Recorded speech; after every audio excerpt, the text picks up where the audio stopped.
வணக்கம். அனைத்திந்திய அண்ணா திராவிட முன்னேற்றக் கழகத்திலிருந்து எடப்பாடி பழனிசாமியை மாற்றுவதற்கான அனைத்து ஏற்பாடுகளும் மாவட்ட செயலாளர்கள், எம்எல்ஏக்கள், முன்னாள் அமைச்சர்கள் ஆலோசனை செய்து முடிவு எடுத்திருப்பதாக செய்திகள் வெளியாகி கொண்டிருக்கிறது.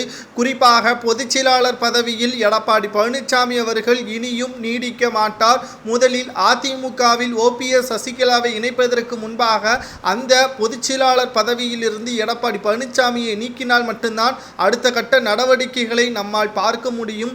ஒட்டுமொத்தமாக மிக மோசமான சூழ்நிலையாக தற்பொழுது நம்மால் பார்க்க முடிகிறது. கிட்டத்தட்ட மிக மோசமான செயல்பாட்டில் எடப்பாடி பழனிசாமி அவர்கள் ஈடுபட்டிருக்கிறார். அதாவது அதிமுக வெற்றியடைய வேண்டுமா என்ற ஒரு குறிக்கோளோடு தொண்டர்கள் வேலை பார்த்து கொண்டிருக்கக்கூடிய நிலையில், வெற்றி அடைந்தாலும் அடையாமல் போனாலும் எனக்கு பொதுச்செயலாளர் பதவியை தக்க வைத்து கொள்ள வேண்டும்.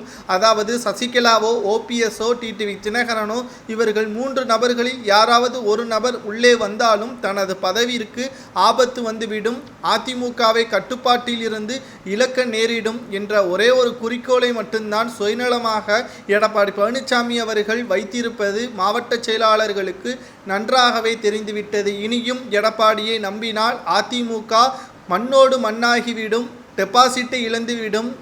குறைந்த சதவீத வாக்கு வித்தியாசம் அடைந்தால் இரட்டை இலை சின்னம் கூட பறிக்கப்படும். மாநில கட்சியின் அந்தஸ்தையும் இழக்க நேரிடும். தேர்தல் ஆணையம் விதிமுறைகளில் இருந்து அதிமுக பல்வேறு தோல்விகளை சந்தித்து வருகிறது. கடைசியாக 2026 சட்டமன்ற தேர்தலிலும் 220 தொகுதிகளுக்கு மேலாக திமுக வெற்றியடைந்து அதிமுக 14 தொகுதிகளை மட்டும் கைப்பற்றிவிட்டால் நிச்சயமாக இரட்டை இலை பறிபோவது நிச்சயம்தான் என்ற தகவல்கள் தற்பொழுது வெளியாகி இருக்கிறது.